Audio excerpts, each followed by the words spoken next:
Mis queridos hermanos, antes de pasar al tema de esta mañana, yo quiero dar en nombre mío y de Susana, también de Pablo y Florencia, expresaros nuestra gratitud por todos el afecto, las atenciones, las muestras de cariño recibidas durante estos días.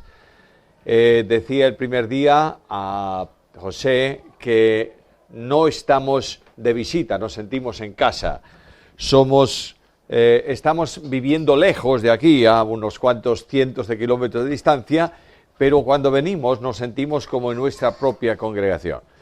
Y queremos agradeceros las muestras de comunión permanentes que estamos recibiendo de la Iglesia y al expresar nuestra gratitud oramos al Señor pidiendo que el Señor os bendiga, os multiplique y os prospere y haga de vosotros una iglesia de referencia como ejemplo. Del mismo modo que era la iglesia de Tesalónica para todos los de Acaya, la iglesia Nueva Vida sea un ejemplo, una referencia para todas las iglesias en España. Y pedimos al Señor una bendición muy especial sobre vosotros en todo este ministerio y este desafío. Orad por nosotros.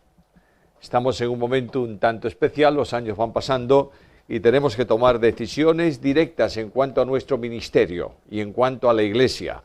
Decía el otro día que este año, en septiembre, hará 33 años que estoy en el pastorado de la misma iglesia, de modo que conozco la iglesia bien y la iglesia me conoce a mí.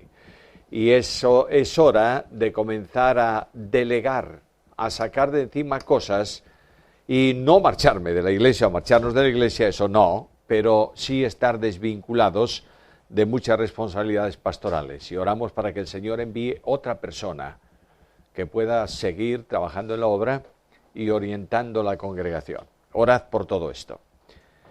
Me llamó mucho la atención el anuncio de José sobre el esfuerzo evangelístico. Yo no sé si llamar esfuerzo evangelístico, el privilegio evangelístico, porque a veces decimos, es un esfuerzo. No es un esfuerzo. Y quiero recordaros simplemente que no se puede hablar de iglesia ni de creyentes si no hablamos de evangelización.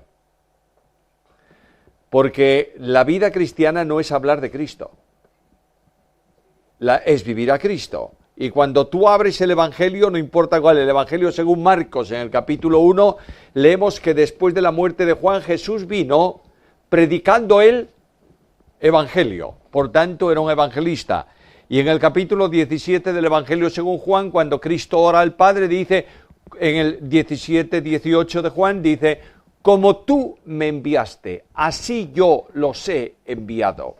Y antes de subir a los cielos, Mateo capítulo 28, versículo 20, el Señor dice, todo poder me es dado en el cielo y en la tierra, por tanto, id a las naciones y haced discípulos, bautizándolos en el nombre del Padre, del Hijo y del Espíritu Santo, y he aquí, yo estoy con vosotros todos los días hasta el fin. Estoy con vosotros en la evangelización. El compromiso de poder con la evangelización. Y cuando están esperando que Cristo parta a los cielos, Hechos capítulo 1, el Señor les dice, entonces cuando seáis investidos de poder de lo alto, entonces me seréis testigos. Evangelismo, trabajo evangelístico, no es una opción. Es obedecer un mandamiento. Por tanto, quien no evangeliza está quebrantando el mandato de Jesús. Tenemos que entenderlo con claridad. No sé cuánta población tiene Almería. 180.000, capital. 180.000 más los visitantes, 200.000 personas. ¿Cuántos creyentes hay en Almería? No va a haber muchos más creyentes si no hay creyentes que salen a buscarlos a donde están. Y esto no es vuestra responsabilidad, es vuestro privilegio. Estaremos orando para que el Señor bendiga esta actividad evangelística y pueda multiplicar su pueblo. Él tiene pueblo aquí. Salgamos a anunciar el Evangelio. Ahora hemos recorrido una parte de Nehemías y llegamos al capítulo 8, ya que en el final del capítulo 6 se dice que se acabó todo el trabajo. Ahora hay una relación de un empadronamiento del pueblo que sería interesante estudiar los nombres de todos estos y de dónde viene, pero eso lo dejo para vosotros. Y llegamos al capítulo 8, en donde Nehemías se da cuenta de algo importante. Hemos reconstruido la ciudad, hemos establecido las defensas, pero ahora hay que establecer el compromiso espiritual del pueblo. Y Nehemías aborda ese compromiso del pueblo no exhortándolos a algo, sino pidiendo que Dios hable a ese pueblo. Es muy interesante, esta mañana José lo decía también, que a veces pensamos que vamos a ponernos en marcha y vamos a adorar a medida que cantamos y a medida que alabamos. La alabanza es la respuesta del pueblo a la presencia de Dios.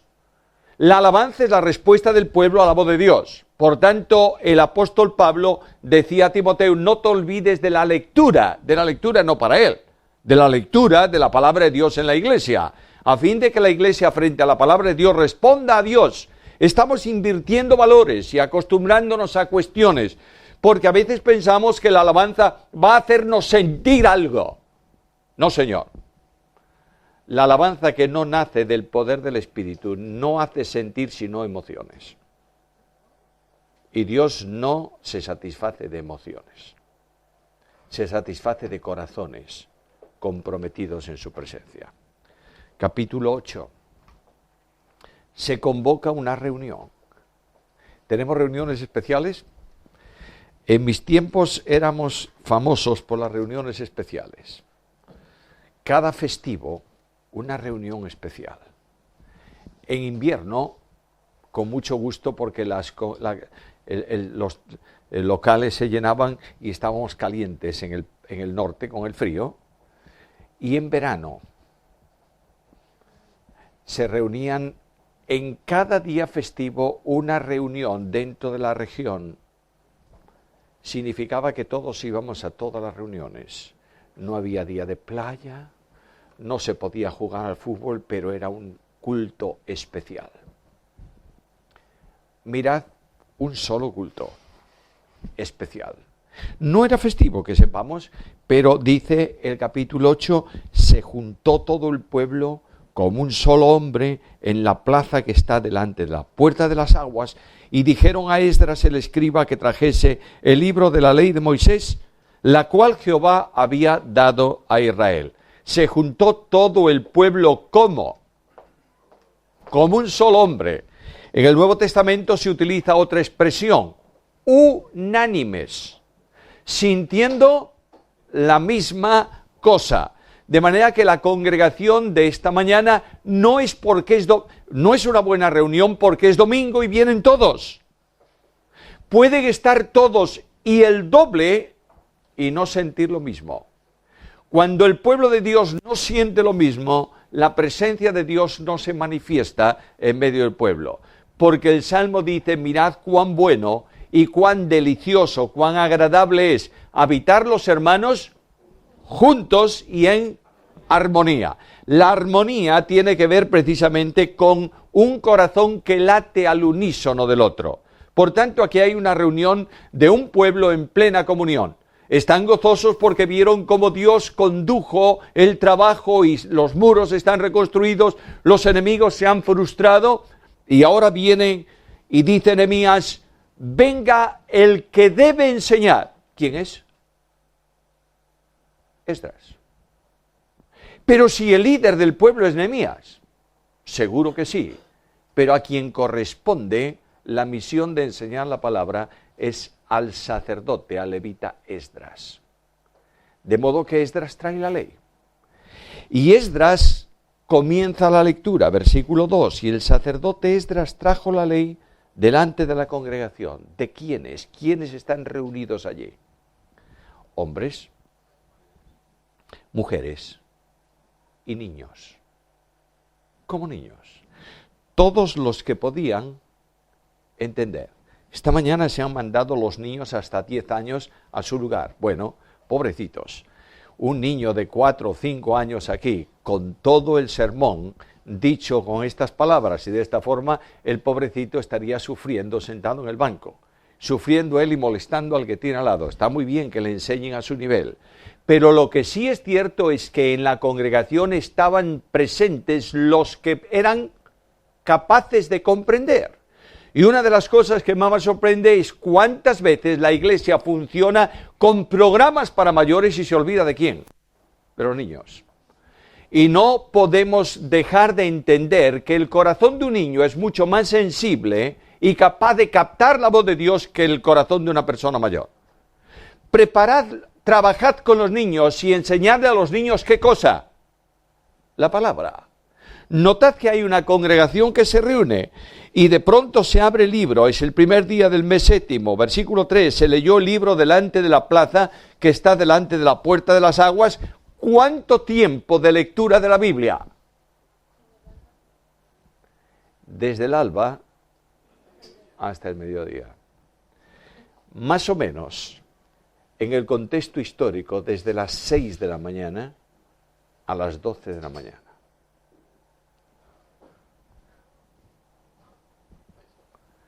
¿6 horas de lectura bíblica? Bueno, habrá que moverse un poquito en 6 horas, ¿no? Claro. Y habrá que salir. Ponle 5 horas. ¿Quieres menos? Ponle 4 horas. 4 horas de lectura de la Biblia. Solo. Lo que el pueblo tiene necesidad es de oír la voz de Dios. Aquí comienza el avivamiento espiritual. Versículo 3. Final del versículo. Y los oídos de todo el pueblo estaban atentos ¿a qué? A la voz de Esdras, al libro de la ley. De manera que el pueblo entero estaba pendiente de cada una de las palabras que se pronunciaban de la lectura de la ley. Ahora mirad cómo comienza ese culto. Versículo 6. Bendijo entonces Esdras a Jehová, Dios grande, y todo el pueblo respondió, amén, amén, alzando las manos. En la Biblia, en el idioma hebreo, el énfasis en la palabra, el superlativo de la palabra, se construye repitiendo 2 veces o 3 veces la misma palabra. Cuando quiere la Biblia llamar santísimo a Dios, dice que Dios es santo, santo, santo. Cuando quiere la Biblia hacer una advertencia solemne, utiliza 2 veces la palabra. De manera que aquí dicen, amén, amén. Es decir, así sea, Señor. Te adoramos y te alabamos y nos identificamos al 100% con esa oración. Y decimos amén y alzan sus manos en señal de adoración y se humillan y adoran a Jehová, ¿cómo? Inclinados a tierra. Ahora comienza el culto. Se ha leído un pasaje de la ley y a veces el pasaje de la lectura de la ley tenía ciertas dificultades de comprensión, ¿verdad? Mirad lo que hacen los levitas, versículo 7, y los levitas, Jesúa, Bani, Serebías, Jamín, Acub, Sebetai, Odías, Masías, Kelita, Azarías, Jozabed, Anán y Pelaía, hacían entender al pueblo la ley, y el pueblo estaba atento en su lugar. Es decir, delante de la plaza una gran multitud de gente. Probablemente se estableció esa multitud en tantos cuadros como levitas había. Y cada uno de los levitas estaba a la altura del cuadro. De manera que cuando se leía el texto y Esdras hacía un alto, los levitas decían a aquel cuadro lo que Dios decía en su palabra, haciéndoles entender. Lo que ocurre aquí, hermanos, es una predicación expositiva. No hay eficacia mayor que la predicación expositiva. ¿Qué es una predicación expositiva? Algunos entienden que es comenzar en Génesis y terminar en Apocalipsis. También es verdad. Pero predicación expositiva es exponer, ¿qué cosa? Lo que dice la palabra. E ir texto por texto o pasaje por pasaje explicando a la gente lo que dice Dios, no lo que quiere decir el predicador. A veces el predicador toma un texto, lo convierte en pretexto para decir lo que él quiere. No, señor. La palabra de Dios no tiene más que una interpretación. Y tiene muchas aplicaciones, pero solo una interpretación. No podemos decir, bueno, alguno piensa blanco y el otro negro. Solo hay una interpretación en la Biblia. Podemos entender después, en aplicación, de otras maneras, de otras formas. ¿Cómo podemos llegar a que el pueblo se sature de palabra? Solo de una manera, predicando ¿qué cosa? La palabra. Y diciendo al pueblo de Dios qué es lo que Dios dice ahí. Mira el versículo 8. Leían en el libro de la ley de Dios claramente. Es decir, para predicar se necesitan varias cosas. Por lo menos 3. 1, conocer la palabra. 2, tener el don para enseñarla. Y 3, exponer la palabra. No vale cualquiera para predicar. Cualquier hermano o hermana puede consolarnos, alentarnos, abrir Salmo 23 y decir: Jehová es mi pastor, nada me faltará. Pueblo de Dios, anímate, porque el Señor Dios promete estar a nuestro lado. ¿Esto lo puede hacer cualquiera? Por supuesto que sí.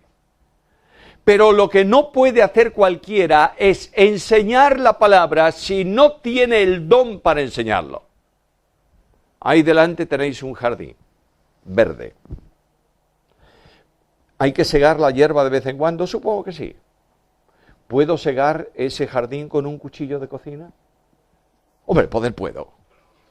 Pero no sé cuántos siglos tardaría. Y cuando termine, cuando llegue a la 4ª parte, estoy yo deshecho, el cuchillo roto y la hierba creciendo por donde quiera. Pero yo puedo tomar ese mismo trozo de acero y convertirlo en una hoz. ¿Ciego rápido? Claro. Pero si es acero, sí, es acero. Pero uno está preparado para la mesa del comedor y el otro está preparado para el jardín.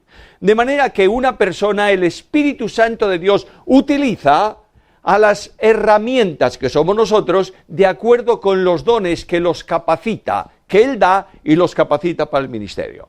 El maestro de la palabra enseña la Biblia, pero él tiene que estudiar la Biblia.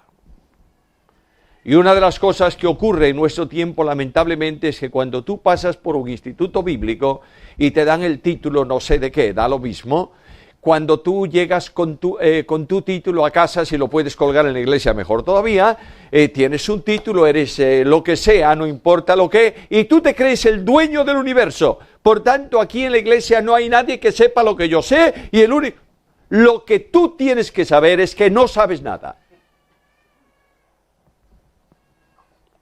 Y si crees que sabes algo, no sabes nada conforme a cómo debes saberlo. La Biblia es un tesoro tan impresionante que a medida que tú estudias más y más y más, te das cuenta de que hay más. Y solamente dedicando tiempo al estudio, puedes llegar a entender las cosas. ¿Cuán necio es aquel que toma un versículo como pretexto de vagancia y dice que el Señor escribió y enseñó que cuando tengáis que decir algo no os preocupéis en lo que hayáis de decir, porque el Espíritu os dará en el mismo momento? Eso es la justificación de un vago que no quiere estudiar la Biblia. Tú tienes que estudiar, porque el versículo no es para el púlpito, es para cuando te lleven preso por causa del testimonio del Evangelio. No te preocupes, no llames al abogado defensor, simplemente espérate, ya el Espíritu Santo te dará algo. Pero desde el púlpito no se te ocurra predicar si no has estudiado, porque eso es ofender a Dios. De manera que ponían atención a la lectura. Ahora, ¿qué ocurre? Versículo 9. Nehemías el gobernador y el sacerdote Esdras escriba y los levitas que hacían entender al pueblo dijeron a todo el pueblo: día santo es a Jehová nuestro Dios. ¿Qué? No os entristezcáis ni lloréis, porque todo el pueblo lloraba oyendo las palabras de la ley. Es decir, el pueblo se daba cuenta de dónde estaban ellos y dónde estaban las demandas de Dios. Y el Espíritu de Dios estaba aplicando la palabra al corazón del pueblo. Y el pueblo lloraba reconociendo la situación espiritual en donde estaban. Hermanos amados, mis queridos hermanos, La idea de que el Espíritu Santo va a producir un avivamiento en un pueblo que canta, en un pueblo que ora, en un pueblo que alaba, no es bíblico, no es verdad, no es cierto. Los avivamientos a lo largo de la historia de la Iglesia y de Israel solo se producen por la aplicación de la palabra en el poder del Espíritu. Es Dios que habla y es que el Espíritu que toca tu corazón y sientes dónde estás y vuelves a Dios y dices, Señor, perdóname porque estoy viviendo lejos de ti. Dejémonos de historias, por favor. Dejémonos de entretener al pueblo de Dios con cosas que no van a ningún lado y comencemos a llevar al pueblo de Dios ¿a dónde? A la palabra, predicando la palabra. Ahora, después de que los levitas le dicen, bueno, a ver, dejad de llorar, vamos a comer, venga, es un día de alegría, es verdad que no estamos muy bien, pero ya veis, versículo 9, todo el pueblo se fue a comer, a beber y a obsequiar porciones y a gozar de grande alegría. ¿Por qué? Porque habían entendido las palabras que le habían enseñado. Luego, la aplicación de la Biblia produce el impacto necesario, pero produce el gozo necesario. Tu palabra alumbra mi sendero, por tanto me gozo en tu palabra. Tu palabra es verdad y glorifico tu nombre porque he descubierto la palabra. Pero hay algo interesante, se daban trozos de comida, porciones de comida. ¿Quiénes? Los unos a los otros. Luego la comunión se había restaurado plenamente. A lo mejor a mi lado estaba sentada una familia que, oye, vaya familia, si yo hago un poquito de ruido en mi casa ya están protestando. O no sé, o fíjate, tienen una esquina ahí en el campo que me fastidia mucho. No importa, eso todo termina cuando la palabra de Dios impacta el corazón del creyente. El otro día veníamos por la llanura castellana. Había algunos campos de trigo que no estaban segados. Los que estaban segados, se veía perfectísimamente las divisiones de los campos. Este campo, unas piedras, unas marcas, el otro campo, el otro campo. Pero cuando el trigo crece, las divisiones de los campos quedan ¿dónde? Debajo del trigo. Esto es el pueblo de Dios. Hay divisiones cuando nosotros nos radicalizamos y cuando aquí está mi territorio y esto es mío. Pero cuando el Espíritu de Dios satura el corazón del creyente, hay plena comunión los unos con los otros. Ahora Nehemías dice, fantástico, qué día formidable, ¿verdad?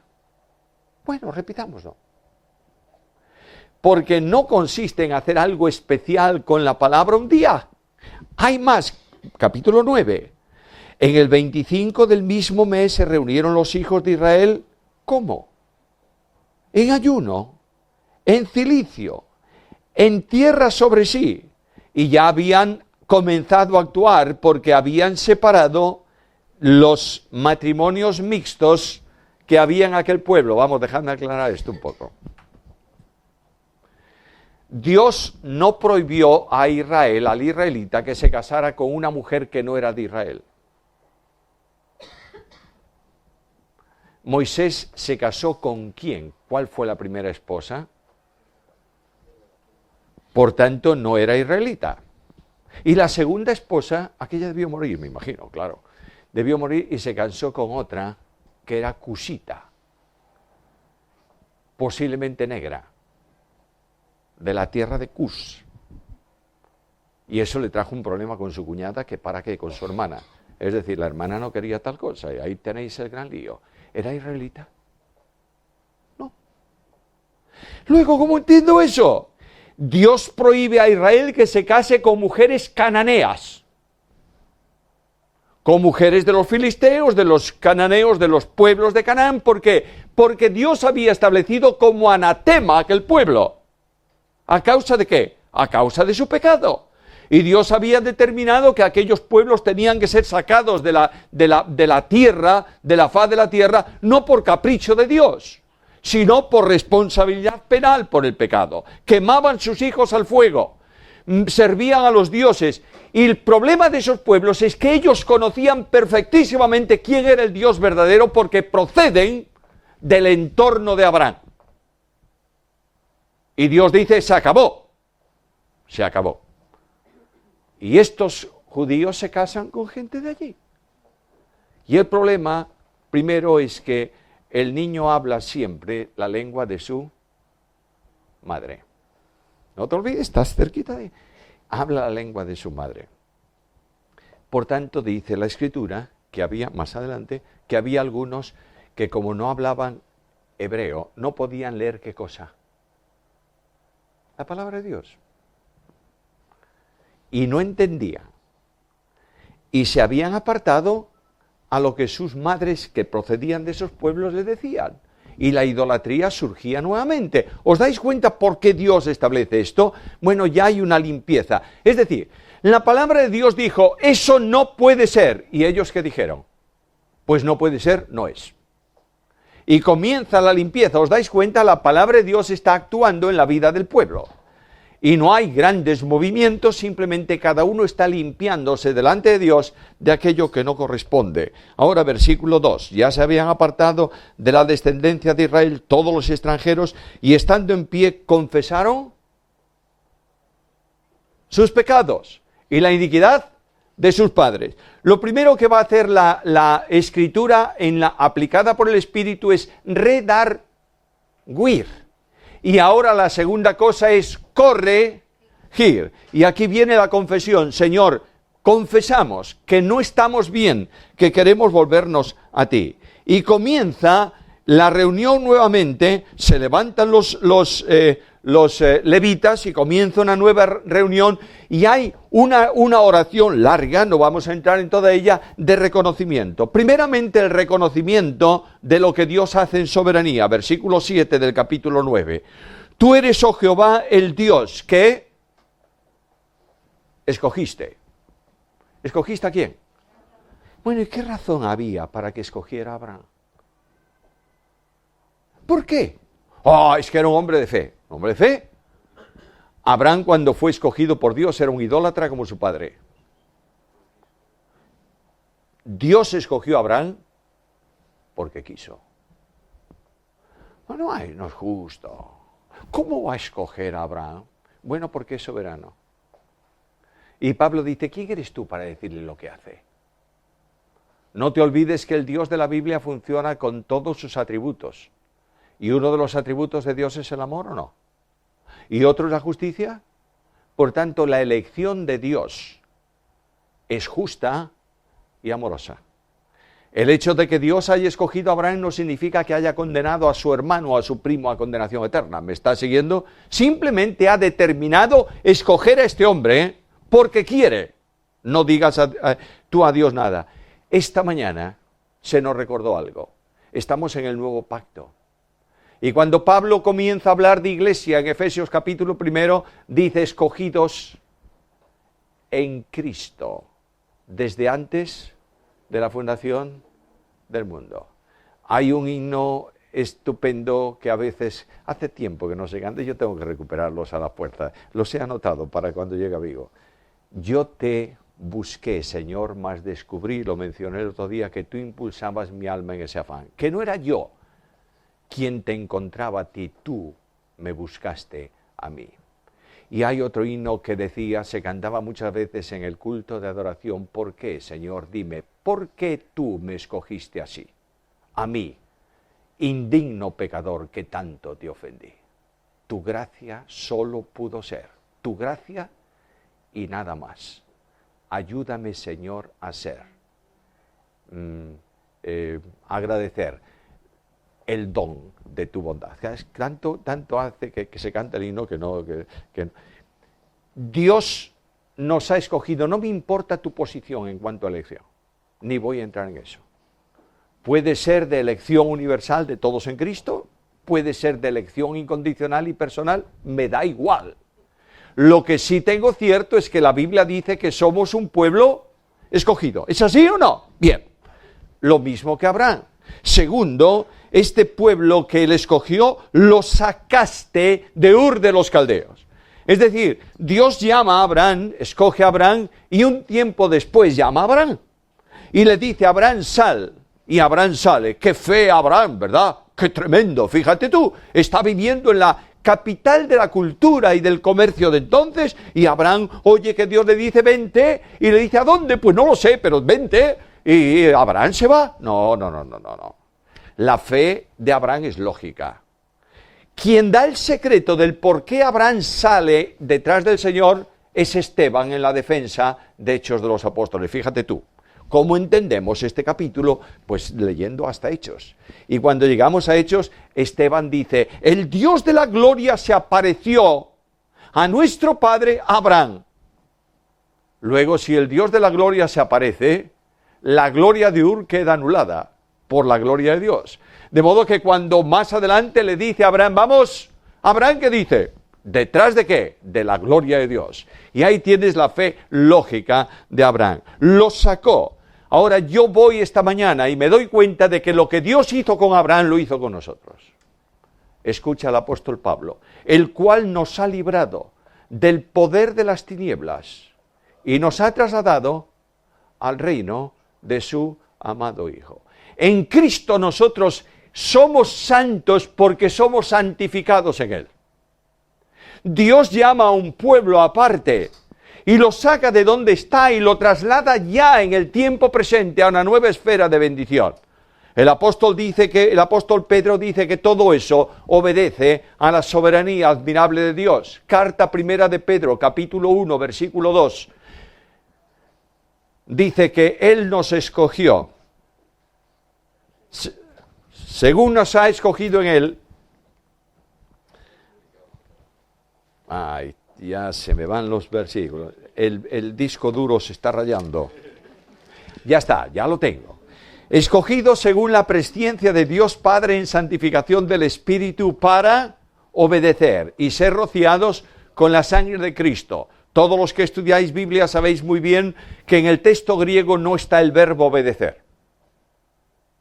Está el sustantivo obediencia. No nos ha sacado para obedecer, nos ha sacado para obediencia.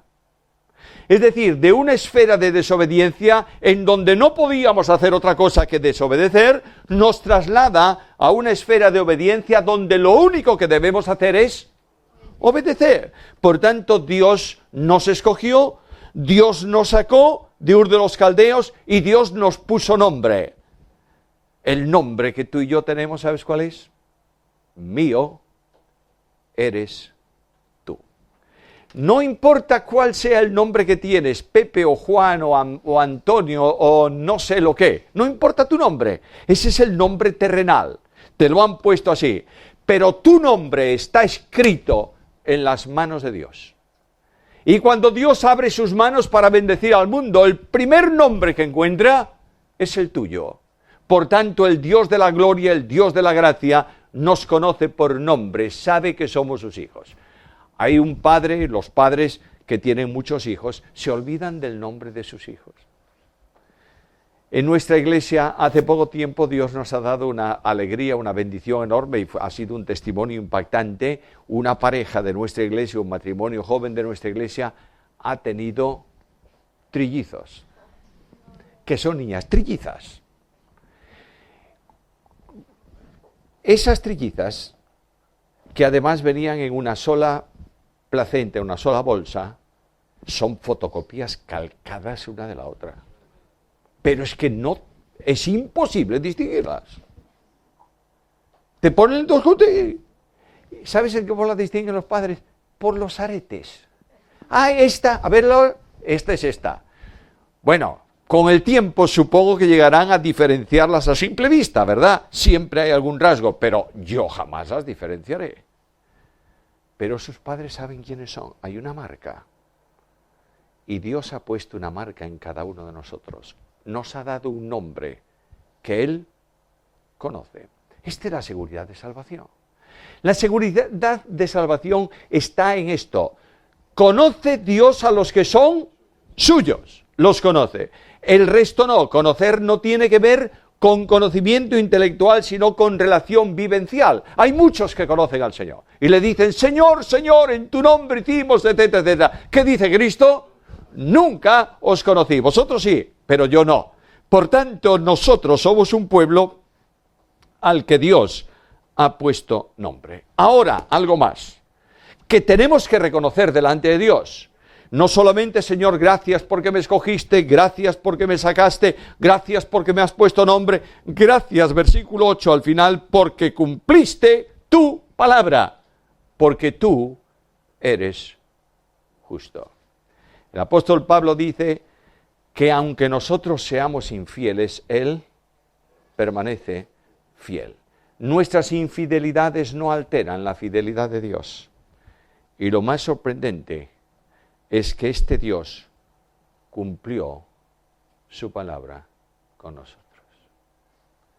Recuerdo el primer año que estuve aquí. Mejor, todavía más, voy a ir más atrás. Recuerdo el primer encuentro con hermanos de esta iglesia hace unos cuantos años en Galicia. ¿De qué hablamos en Vigo y en el campamento de Codeseda? De las inquietudes frente a una iglesia que tiene que reorientarse. Yo tenía la seguridad de que esta iba a ser una realidad. ¿Sabes por qué? Porque Jesús dijo, yo edificaré mi iglesia. Y esta mañana, un local lleno hasta el fondo de personas evidencian que Dios es fiel. El Dios que nos conduce es un Dios fiel. ¿Cuán fiel ha sido Dios en mi vida personal? A veces me quedo un tiempo parado y veo el camino en la distancia y veo valles y veo cimas y veo estrecheces y veo cuestas muy pendientes, pero veo dónde estoy hoy y tengo que decir, Dios es fiel. Dios es fiel. Algo más. Un poco más abajo, en el versículo 13, dice, le diste juicios rectos, leyes verdaderas y estatutos y mandamientos, ¿qué? Buenos. Los mandamientos de Dios a veces nos parecen un poco raros, ¿verdad? Y a veces los hacemos más raros nosotros. A veces nosotros hacemos cosas rarísimas. Leemos Colosenses 3:1. Ya que habéis resucitado con Cristo, buscad. Y nosotros pretendemos que los creyentes que nos rodean y la iglesia donde estamos haga lo que nosotros no hacemos. ¿Tú has intentado caminar mirando así arriba? Sal a la calle y vete a tu casa así. A ver lo que pasa. ¿Te vas a llevar unos cuantos golpes o no? Claro. Y nosotros decimos, oh, la iglesia tiene que estar mirando. Pero si está caminando por aquí, ¿cómo es eso de mirar al cielo? Bueno, es muy sencillo. ¿Me veis bien vosotros? ¿Me veis? ¿Sí? ¿Todos? ¿Por qué me veis sin hacer ningún esfuerzo? Porque estáis en el mismo plano. ¿O no? Si estuvieseis en un tejado, tendrías que mirar así, y si yo estuviera en el tejado, tendríais que verme así, y no me veríais bien. La Biblia dice que juntamente con Él nos resucitó, y asimismo nos hizo sentar con Él, ¿dónde? Lugares celestiales. Luego, ¿dónde estás tú? En los lugares celestiales. ¿Qué es lo que tienes que ver? Las cosas de arriba. Así de fácil. A veces ponemos cargas colosales. ¿Queréis otro versículo que hacemos un disparate de él? No améis al mundo. ¿Qué más? Ahora vamos a hacer la lista de las cosas del mundo. Y ahora vamos a ver qué es lo del mundo. Y resulta que lo del mundo para este no es lo mismo que para aquel. Yo he vivido muchos años de mi infancia en ese ambiente de cosas del mundo. En mis tiempos, una cosa del mundo a la que no se podía pisar era una cafetería. Bueno, en aquel tiempo, cuando yo era un niño, no se le llamaban cafeterías, se llamaban bares. ¡Cuidado, Cuidado. Hoy tenemos que tener una reunión de ancianos de las iglesias de Vigo, de líderes de las iglesias de Vigo. Vigo es una ciudad, los que la conocéis, todo en cuestas, muy difícil de aparcar nada en la ciudad. Es imposible buscar un hueco para aparcar. Y claro, vamos a hacerlo en la iglesia. ¿En cuál? En la nuestra. No, en la nuestra, no, porque oye, es que no hay forma de aparcar por allí. ¿Dónde hacemos la reunión? En la cafetería del Monte del Castro. Es una cafetería. y los pastores de la ciudad reunidos en la cafetería. Si se levanta uno de aquellos y dice, ¡qué barbaridad! Fuera de comunión todos estos el domingo que viene. Otro pecado, otro delito de lesa majestad era ir a un campo de fútbol. Me imagino que además sería muy grave cuando jugaba el Celta y el Depor. Eso sería gravísimo. Y hoy los aficionados al fútbol, ¿qué hacen? Van al campo a ver el partido, ¿verdad? Cuando hay un problema entre dos jugadores y el árbitro pita una falta, así un tanto extraña, ¿se arma un cisco en el campo o no? Claro que sí, cómo no. Y de pronto las cámaras que están procurando darte un plano claro de las cosas, dejan de enfocar al árbitro y a los jugadores que están allí discutiendo y agarra la cámara y se dan un paseo por las gradas, ¿sí o no? Y ves encima de un banco a un anciano de una iglesia, no está acordándose ni bendiciendo al árbitro, está acordándose de toda la familia del árbitro, y es un anciano de la iglesia. Y claro, tú terminas diciendo, ¿qué es el mundo? Bueno, Juan lo dice, la concupiscencia de los ojos, y la concupiscencia de la carne, y la soberbia de la vida, es el mundo. Luego lo que tenemos que entender con claridad es que Dios nos ha dado mandamientos buenos. Una tragedia es un creyente de cara larga. Hay muchos cristianos que su imagen es seriedad, estiramiento, y aquí el mundo es el mundo y yo vivo en la más tremenda experiencia monástica, es decir, de convento de clausura. Y el domingo no se puede jugar fútbol. Y el lunes no. He venido para que tengan vida y para que la tengan como en abundancia. El problema de cultitis, que es una infección muy habitual en medio de las iglesias, no resuelve ningún problema. Lo único que a veces sabemos hacer es un culto, que no es cualquier cosa menos un culto. Porque el pueblo de Dios no está preparado para eso. En otra palabra, los mandamientos de Dios son buenos. Y además, versículo 15, les diste pan del cielo. No hay duda de que está refiriéndose al maná, ¿verdad? Pero ¿qué dice Jesús? Yo soy el pan de vida que descendí del cielo. Luego el Dios bueno nos ha dado el pan de vida para que podamos vivir para su gloria. Versículo 17, a pesar de todos los pecados del pueblo, final del versículo 17, tú eres Dios que perdonas, clemente, piadoso, tardo para la ira, grande en misericordia, porque no los has abandonado. Ah, si Dios no fuese así, la iglesia no existiría. El Dios admirable no abandona a su pueblo. Versículo 26, pero a pesar de todo lo que tú eres, te provocaron a ira, se rebelaron contra ti, echaron tu ley tras sus espaldas, mataron a tus profetas e hicieron abominaciones. Este es Dios. Ahora, si tienes una Biblia, observa esta palabrita, pero.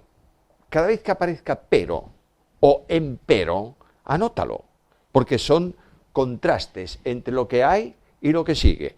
Ahora, a pesar de esto, pero hicieron esto, versículo 27 en el centro, pero en el tiempo de su tribulación clamaban y tú respondías. Versículo 28, pero una vez que tenían paz, se volvían a los ídolos. Les amonestabas, versículo 30, les soportaste por muchos años por medio de tus profetas, pero no escucharon, etcétera, etcétera. Versículo 33, pero tú eres justo en todo lo que nos ha venido sobre nosotros, porque has hecho rectamente, pero nosotros hemos hecho lo malo. Por tanto, hay una confesión. Señor, tenemos necesidad de una restauración espiritual. Esta restauración espiritual se consigue cuando la palabra de Dios golpea el corazón del creyente. Por eso, cuando Pablo habla a Timoteo, su amigo y colaborador en la obra, ¿qué le dice? Te ruego, te pongo, te coloco, te sitúo delante de Jesucristo. Es una expresión de juramento que prediques la palabra, que instes a tiempo y fuera de tiempo, redarguye, reprende, exhorta, etcétera, etcétera, etcétera, etcétera. Pero lo que le dice Pablo a Timoteo es, predica la palabra. La iglesia necesita la palabra. Muchas veces llegas a una iglesia y te das cuenta y preguntas, oye, ¿cuánto tiempo hace que no se expone en esta iglesia el libro de Levítico? Si no conoces Levítico, no entenderás Hebreos. ¿Cuánto tiempo hace que no se predica el Cantar de los Cantares?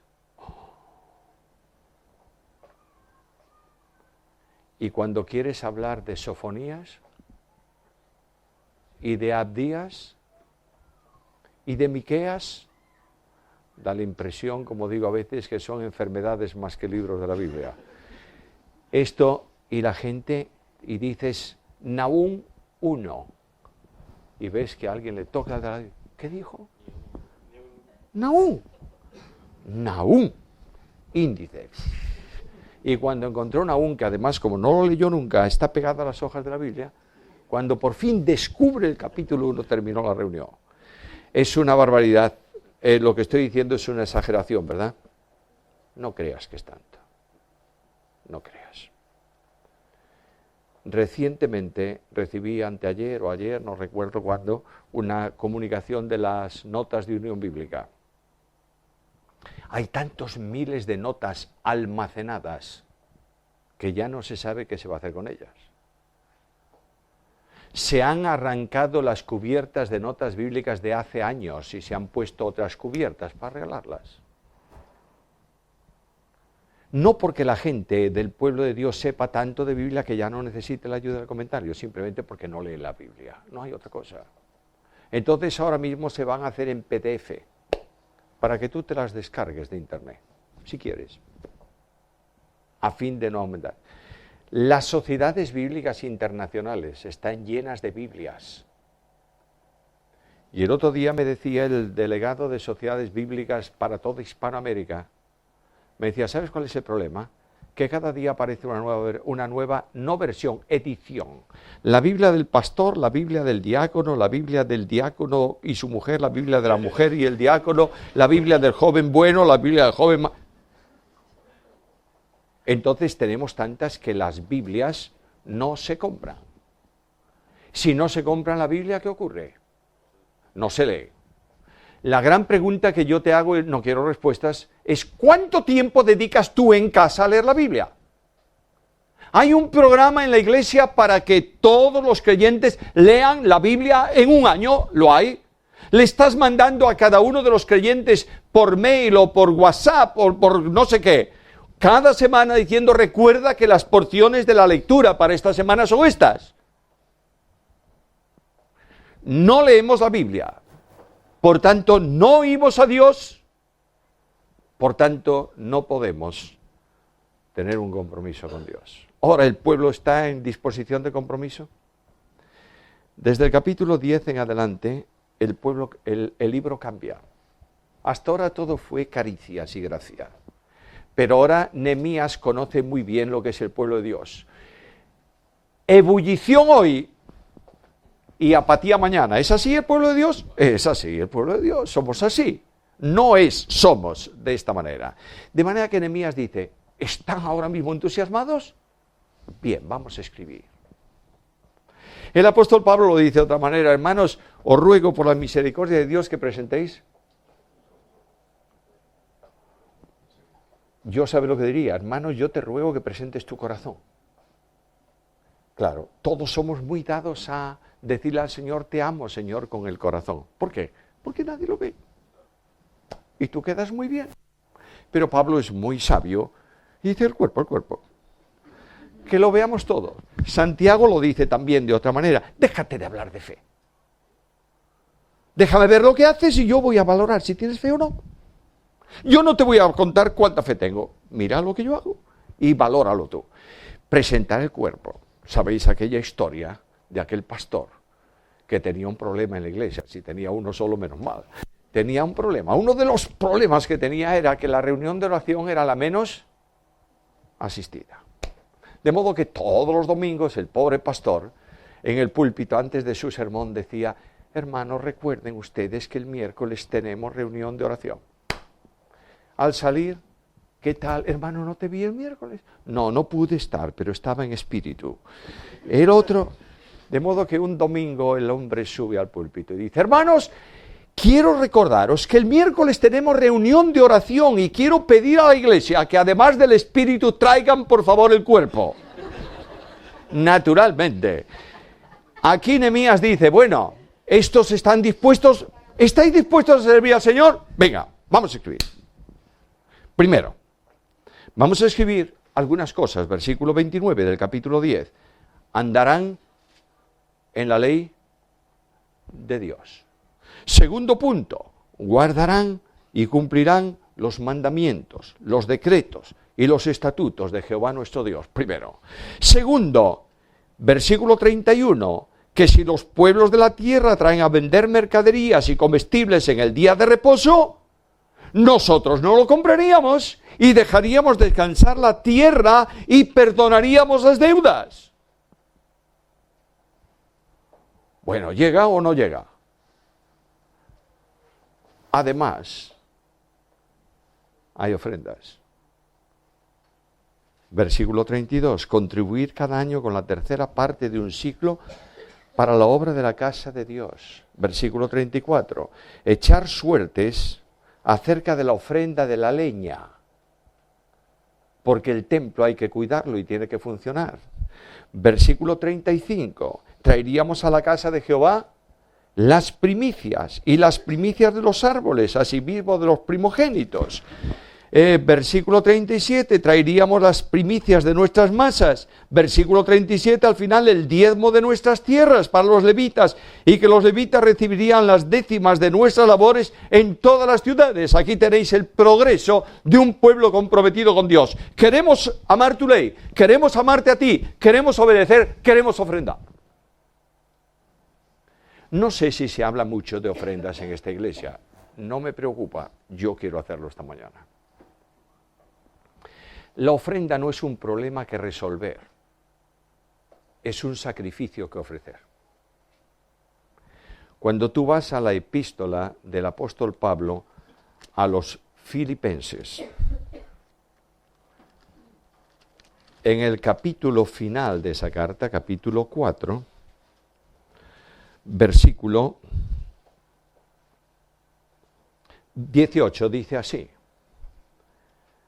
pero todo lo he recibido y tengo abundancia, estoy lleno, habiendo recibido de Epafrodito lo que enviasteis, es decir, una ofrenda, olor fragante, sacrificio acepto, agradable a Dios. Luego la ofrenda no es una calamidad que tenemos que resolver dando algo, sino que es un privilegio sacerdotal.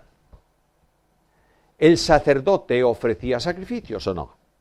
Nosotros tenemos 5 sacrificios espirituales como sacerdotes en el Nuevo Testamento. Uno de ellos, la ofrenda. Y claro, ahora viene el problema. ¿Cuánto? Bueno, mira lo que dice segunda carta a Corintios, capítulo 9, versículo 10. El que da semilla al que siembra y pan al que come, y está hablando de el privilegio de ayudar a la misión, a la obra misionera, multiplicará vuestra sementera y aumentará los frutos de vuestra justicia.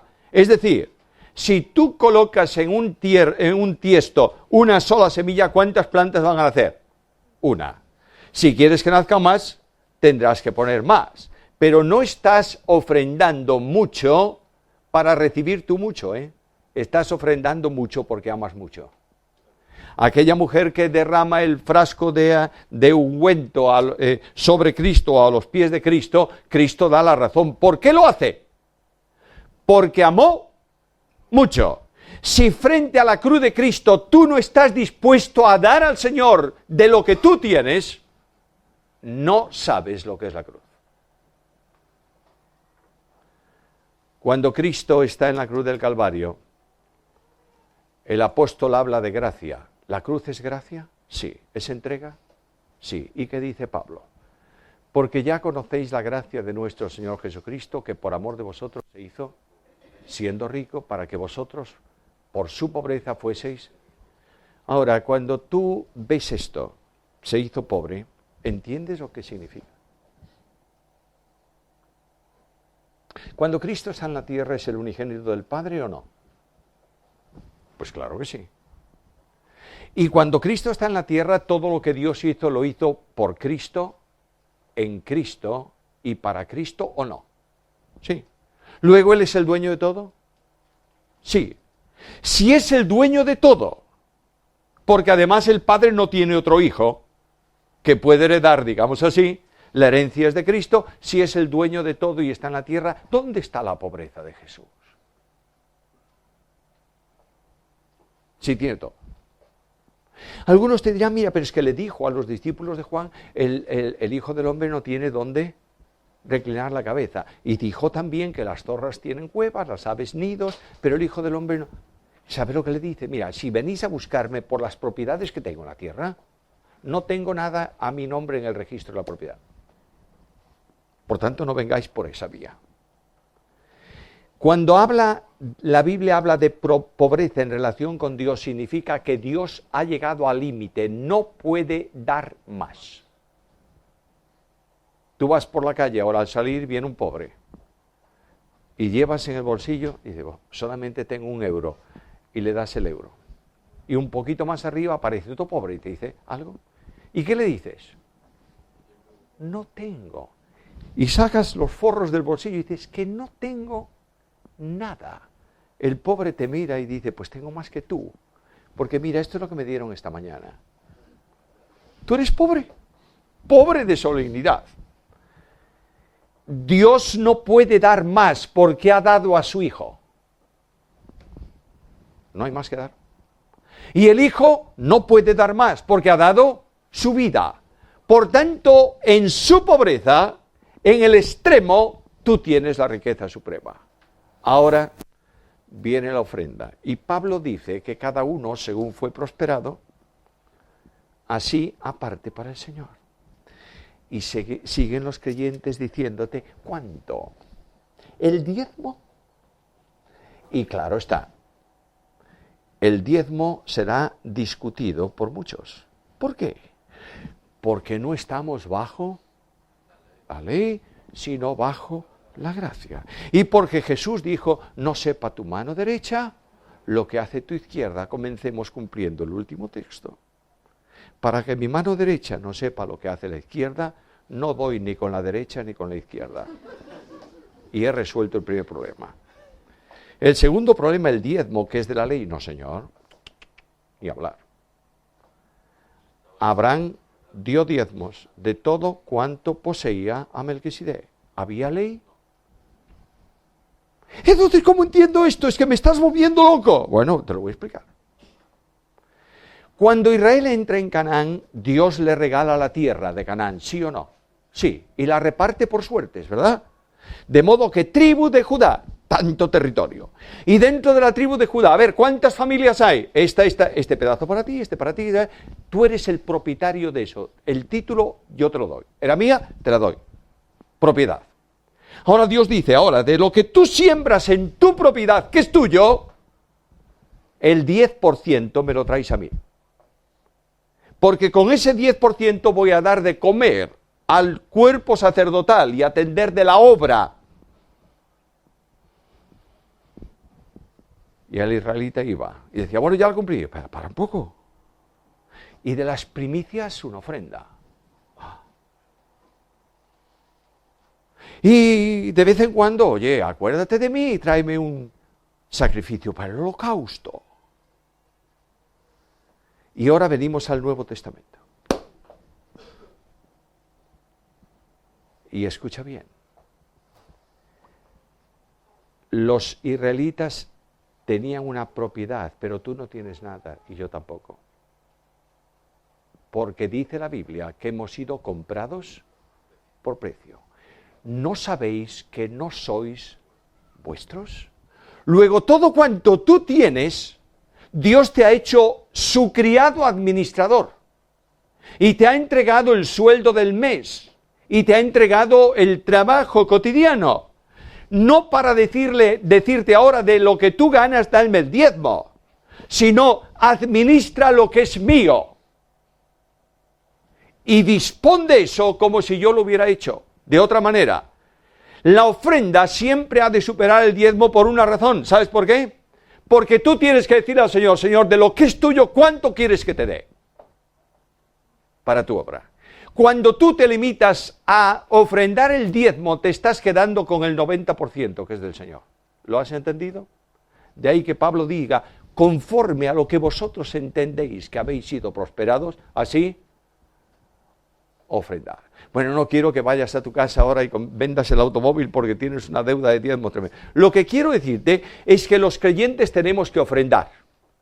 Y tenemos que entender que de nuestras ofrendas se sostiene la vida de muchas personas en misión. Y la vergüenza de España es que no tenemos misioneros enviados por las iglesias fuera de nuestro país, ni en nuestro país, porque somos unos...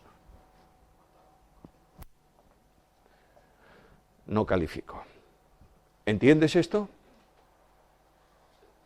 No hace mucho tiempo estaba en una reunión, en una conferencia grande de jóvenes. Y en esa conferencia de jóvenes se había puesto como objetivo ofrendar para una misionera. Estaba en la India, sirviendo al Señor. El ambiente de la India la había destruido. Apenas tenía pelo. Y el problema que tenía era cómo vamos a hacerla vivir durante un año. ¿Sabéis cuánto necesitaba? $1,000.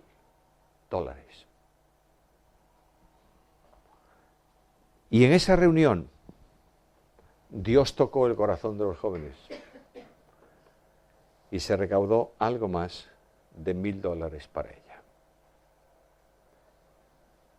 No te imaginas tú cuánta tensión hay en la vida de muchos misioneros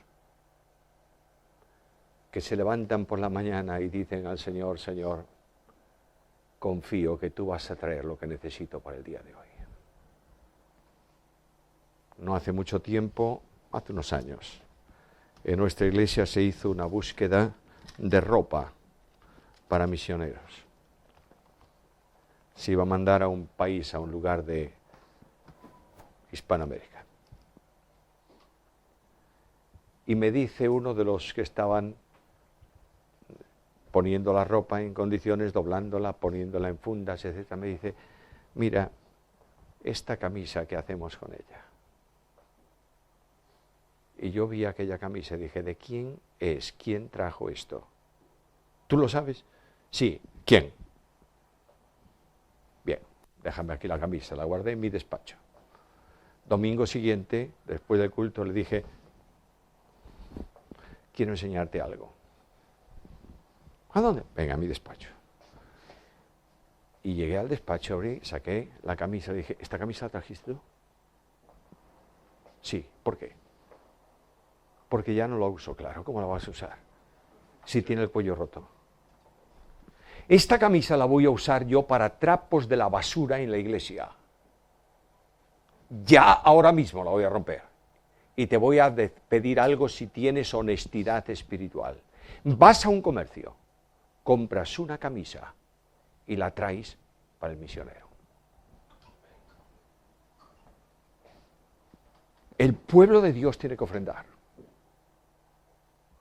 El pueblo de Dios tiene que levantar el sostenimiento de personas que le sirvan a pleno tiempo.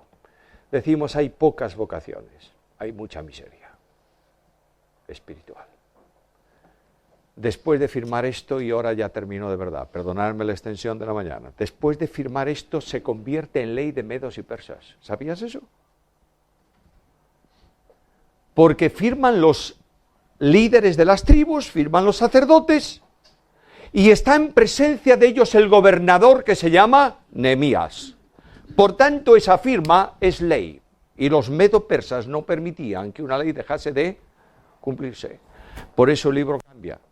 Cuando Nehemías se va, 12 años, señores, buen viaje, me voy, todo. Cuando vuelve, porque tiene que volver, se encuentra con, no sabes con qué. El sumo sacerdote se casó, perdón, el sumo sacerdote, no, era consuegro de uno de los enemigos de Israel. Y como los departamentos de ofrendas en el templo estaban vacíos porque nadie ofrendaba, le hizo un chalet de verano al consuegro. Y llega Nehemías y los muebles del árabe salieron por la ventana a la calle. No salió el árabe porque no estaba allí. Y luego se encuentra con los que, a pesar de haber firmado que no se casarían con mujeres de allí, lo hicieron. Y cuando Nehemías le reprende, hay los revoltosos de siempre que dicen, ¿qué derecho tienes tú? ¿Cómo qué? Soy el gobernador. Y las barbas de ellos quedaron en la mano de Nehemías. Y luego busca al otro sacerdote por ahí, hijo del sumo sacerdote, que se casó con otra de los enemigos, y dice, lo ahuyenté de mí. ¿Sabe lo que significa? A patadas. El sacerdote corriendo y Nehemías a patadas detrás de él por el campo adelante. Es así porque estaba cumpliendo una ley de medos y persas y él era el gobernador. Cuando no se funciona por la razón de la voluntad, se funciona por la razón de la fuerza. Pero los problemas del pueblo de Dios hay que atenderlos. Y el libro concluye diciendo, Señor, acuérdate de mí, porque en esta segunda parte del libro, a lo mejor, me pasé un pelín. Pero lo que sí hay es una evidencia. Los muros se han levantado, las puertas están puestas, hay compromiso, por tanto hay un pueblo en marcha. Hermanos queridos, yo pido a Dios que esta sencillísima reflexión sobre este libro haya tocado en nuestros corazones. No por lo que yo dije, sino porque el Espíritu de Dios lo hace. Y que cada uno de nosotros vayamos hoy a la presencia del Señor y digamos, Señor, perdóname, porque estoy viviendo de una forma muy poco correcta. Especialmente, perdóname que lo diga tanto, en la sección de la expresión práctica de nuestra fe. El año pasado, en nuestra iglesia, Dios funciona. ¿Tú crees que Dios funciona o no? ¿Lo has visto? Bien. Dios pone a prueba nuestra iglesia desde hace muchos años, ¿sabes en qué? En el presupuesto anual. Se ha hecho el año pasado un presupuesto rebajando un 3% de todas las partidas, porque oye, en tiempo de crisis, algunos dicen, no, aumentemos lo que el Señor es bueno. No, seamos sensatos. Dios es bueno, pero seamos sensatos nosotros. Bajamos. Y llegamos al mes de noviembre, y de tesorería mandaron el informe. Y estábamos con un desfase en el presupuesto de 19.000 euros. Bueno, reunamos a la iglesia, esta era la decisión del consejo, reunamos a la iglesia para decirle, nos hemos equivocado. Y yo dije al consejo, ¿lo hemos hecho delante del Señor en conciencia? Sí. ¿Hemos orado por esto? Sí. Pues entonces lo que tenemos que hacer es orar otra vez. Y cada uno llevó para casa el compromiso de orar por esto. Dios probó 15 días nuestra fe. Y de pronto una mañana entro para la reunión y la tesorera de la iglesia viene y casi me da un abrazo que me parte. Y me dice, ¿sabes una cosa? No. Hemos tenido esta semana una ofrenda de 19.000 euros. Quiere decir que Dios resolvió el problema. Yo creo en Dios. Y sé que a lo largo de mi experiencia, a pleno tiempo en su obra, cuando cortó una vía, abrió otra. Y cuando yo pensé que ya no había solución, aparece la solución, porque yo sé a quién he creído. Hermanos amados, Dios es bueno, es fiel, su misericordia infinita. A su gracia os encomiendo y pido que Él haga en vosotros una obra admirable de renovación espiritual, para que las bendiciones suyas sean abundantes en todo cuanto hacéis para gloria de su nombre.